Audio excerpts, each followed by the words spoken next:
This is Artist on Record. You can find us on Apple Podcast, iHeartRadio, Spotify, YouTube. Whoever you're searching, we're there.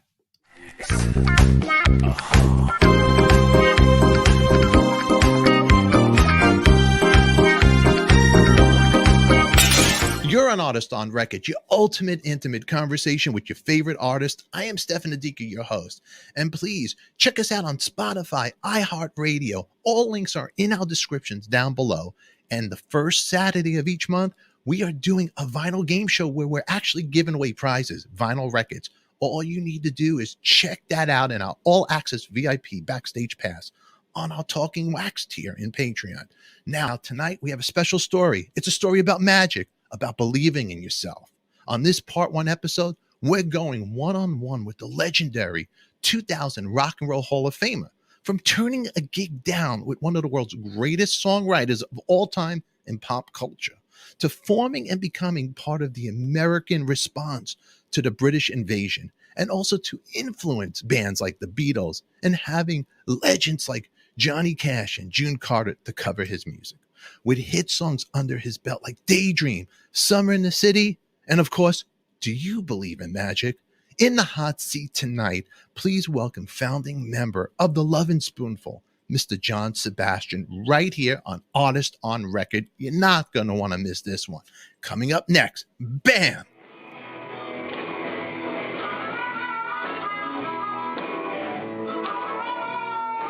Below, correct me, Bob Dylan was a friend of yours before he was the Bob Dylan that everybody knows.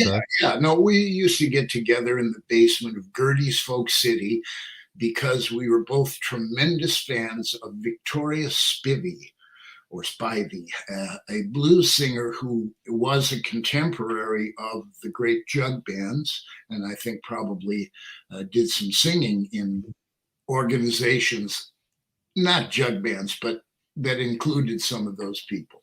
Say my legs wasn't jumping, my face began to fall. And we were both sort of the only harmonica players in the village. And I don't mind saying that when I think it was Belafonte hired Dylan, I went, guys, the greatest songwriter ever, but harmonica, really? You know, it was funny. I did play a Bob Dylan record for my father. Now, remember, this is a guy that Villa Lobos is writing for and Sheridan is writing for. And he listens, and I said, Dad, this guy is great. He's expressing this really important thing. I'm trying to get it across. I put the record on, and Dad listens. And I can see he's really trying to stifle a complete, like, just evaporating in laughter. And so I said, okay, I'll give you the harmonica, but, check the lyrics. And of course, Dad, who was a sensitive guy, understood what this kid was after. And so Bob and I had a kind of a friendship that ended up where he actually invited me up to Woodstock. It was my first visit here in 1962, where he was living at Albert Grossman's house. And I was sort of a visitor on the ground floor in one of the bedrooms. But that week was where I learned what it was to be a songwriter, because that typewriter on the floor above me was going and going. It'd be 3:00. I'd wake up to pee, and it's still going. Wow. So that really was instructive. And Bob and I did a certain amount of playing, which was documented by a photographer that unfortunately you had to wait a very long time for. I think Forever Young is the name of the photographic book, and Wow. quite remarkable. And so at the point where now we go back to where I've just barely got the band together, and we go out to a destroyed hotel in Long Island to rehearse. It's the winter. It's really cold. So you're living in the Village, and you're traveling all the way to Long Island to rehearse. Is that correct? Now remember, Steve Boone's mom is a real estate agent. Okay. So she is able on several occasions to find us a place that nobody's going to care if we're loud, and, like some kind of beach situation, because so we're working at this hotel and we're learning tunes, and I don't think I even had Magic yet. I just had jug band tunes that I'd taken the bad words out of. And okay. So we were just sort of, going on like that. And the house phone rings, which startles us because it's the middle of the winter and there shouldn't be any calls coming in. I don't know how he got the number, but I said, yeah. Hey, hi, John. Hey, so I'm just kind of thinking about going out on the road, and I'm wondering, you could, I don't know, you might want to come along, and you could, I don't know, maybe play bass. I don't know. It's the vaguest come on you've ever heard. Dylan's invitation to be in a band is the weirdest. So anyway, and I have to tell Bob Dylan after he does the pitch, I have to say, Bob, I kind of hooked up with these guys, and we've kind of written a few things and kind of committed to this idea, and I really can't just bail and come along with you on the run. And that was the last call I ever got from Bob Dylan. That was the last call. Do you get a congratulations from him? All right, well, good luck. Congratulations. All right, wish you the mazel, all this good stuff. Yeah, it was a little mazel. Yeah. It was good. Okay. Wow. Now picture if you would have took that door with Dylan, the music together. I wonder what would have happened. It's like almost like a Twilight Zone. Let's see what would happen. Like, I think it would have been pretty straightforward. I would have been a bass player. You would have been a bass player. Yeah. Nobody's going to be co-writing with Dylan. Look how you knew. You believed in what you were doing. You believed in magic. And now for the beat of the Lovin Spoonful. And you made it happen. Yeah. But not just a legendary band that many people have covered your music. On the top of my head, Bobby Darin. I mean, think about the people who have covered your tunes. That's Johnny and June. That's, for me, Johnny Cash covering me. Johnny Cash. Yes, that's a big one. June and I've been singing this song, our version of a John Sebastian song, Darling Companion.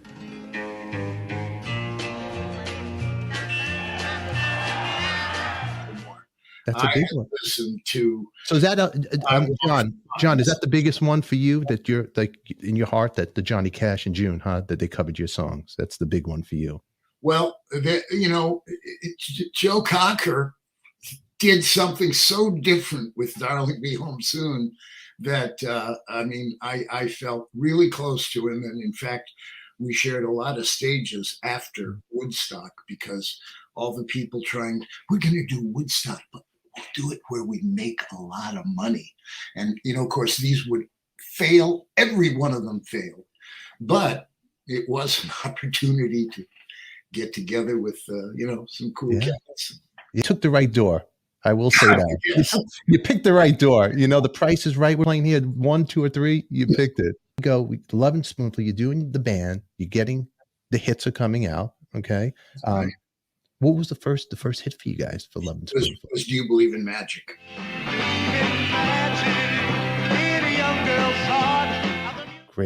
Great song. Tell me about the on that song. What was that based on? Do You Believe in Magic? It was based on working at the Night Owl Cafe in that period when we're still playing for a lot of old Italian guys that really would rather just sip their espresso and, Really? yeah. And, but there was a few younger folks that were starting to penetrate. And I remember the night that a young girl was in the back of this club. Now, this club is like a shoebox, and you're in the middle of the shoebox. So you're always working this way and that way. There's only one row of people in front of you. So I remember looking right into the back of the club and seeing this young girl dancing. Being a young girl's heart, how the music can free her whenever it starts and it's magic. And realizing, she's not dancing the old way. She's dancing a new way. And to me, that was, and I said it to Yanofsky that night, I said, give us a week and we're going to be crowded with girls from Queens. You watch. And it was the truth. Whoever that was went home and told everybody. And the next week, wow, man, did we have a lot of people in that club. Wow.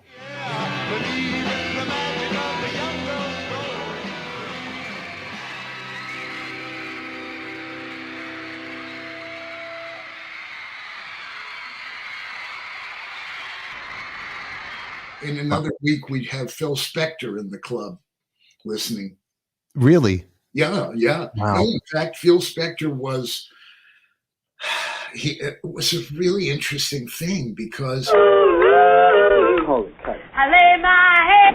Darlene, Phil Spector's success is derived from an understanding of what he calls the teen sound, a sound constantly enriched by echo chamber effects and a multiplicity of other gimmicks designed to effectively underline a pulsating beat. I don't have to have oohs behind her, okay? Let's forget about the intro for now. Let's just come right in.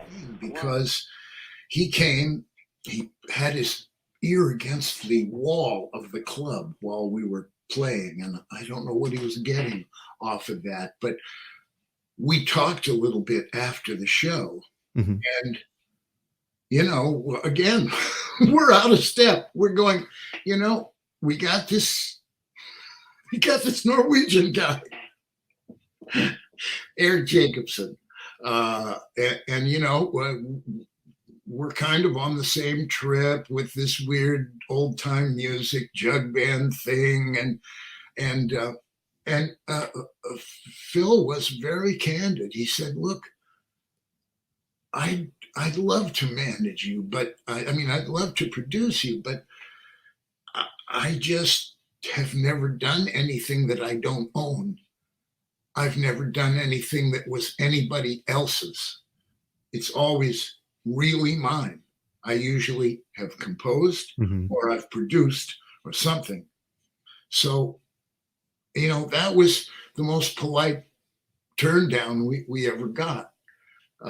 Because we felt, yes, as much as it would be fabulous to sound like Be My Baby. Yeah. That sound, that.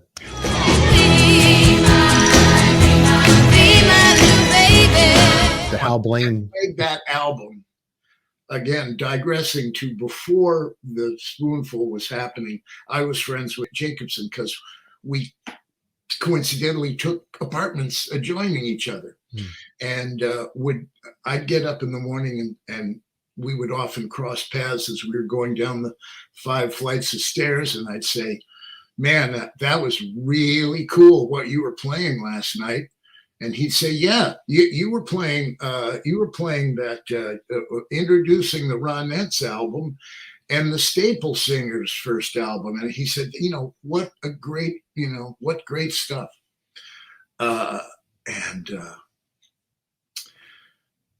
So he said, "Did you listen to what I was playing?"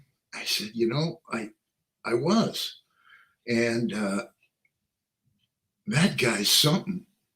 He goes, so tell me about what was your reaction? He suddenly flushes. He gets excited. Who do you think, who can I portray this guy as? And I said, Erica, I think he's the best song stylist I've heard since Elvis. He flips. He goes, oh, that's exactly what I've been thinking. I go, how crazy. Who is going to figure this out? So I instantly became part of the team. I played harmonica on most of Tim's demos, as it turned out. But this was, of course, it was Timmy Hart. Still I'd look to find a reason to believe. Wow. That's pretty big. You did a lot of work too. You did a lot of session side. A lot of people probably know because you have the internet. But the Doors, another one you did. Another one you did. You did on the Roadhouse Blues. You played harmonica on that. Is that correct? Super exciting, Fred Neil. Saturday's child. Yeah. I mean, it's great. I know everybody's excited about that, but really, to me, having the opportunity to play with Fred Neil and Vince Martin, and then eventually with just Fred, was just a remarkable songwriting teaching opportunity. Mm-hmm. Just learn how this guy, it seemed effortless, could come up with these simple tunes, but they had a little switch to them. They had a little groove that, the folk guys kind of didn't have that. Yeah. They had other stuff, but they didn't have, because Fred, really his background was rockabilly, gospel. He'd been in a gospel group, all of this, the really cool stuff. Yeah. That made him be the guy that, wrote Everybody's Talking at Me. Everybody's talking at me. Great, which was for Harry Nilsson. Nilsson turned that around, and Nilsson made it his own song. Certainly did. When you can't get nearly that low, you got to go high. Only the echoes of my mind.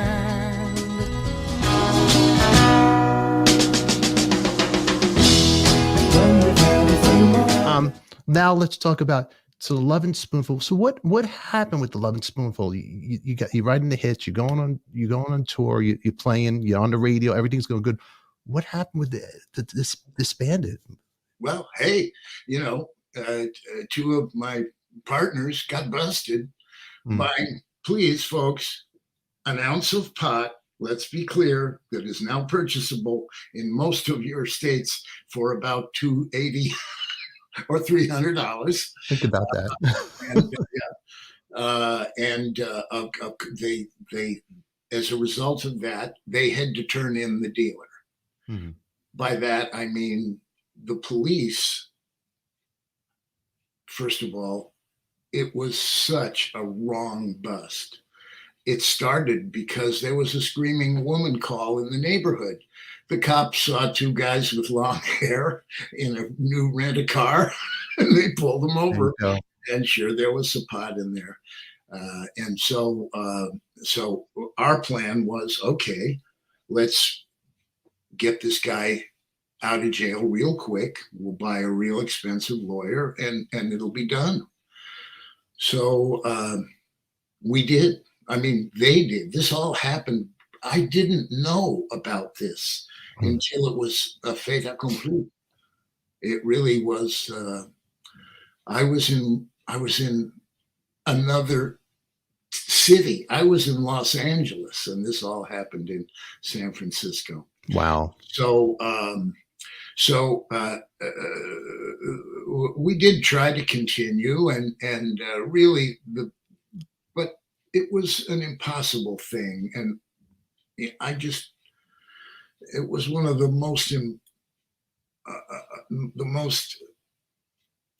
saddest moments of my life to watch my partner. And now on the air, you're going to give me a check for $100 million. Thanks, man. What a guy. From being the coolest guy just playing the coolest guy. When he played the Ed Sullivan Show, he didn't even care. He's singing stuff that isn't even on the tune, you know, all of that kind of stuff.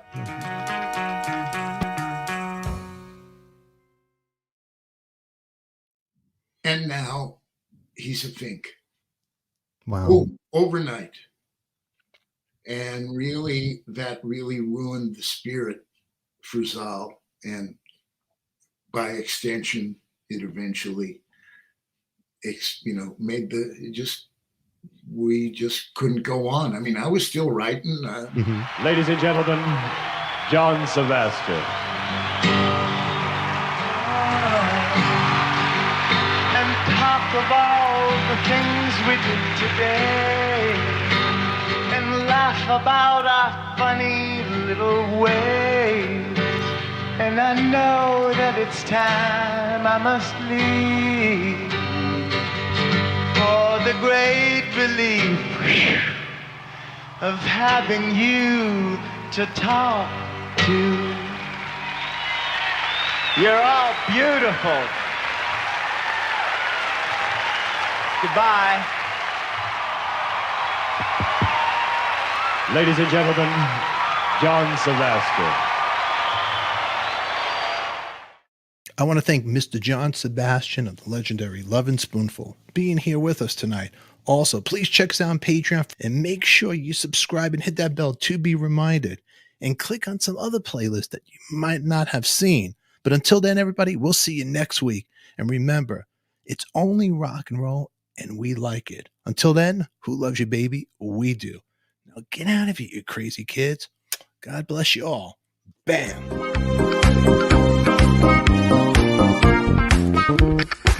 Talking wise, all right.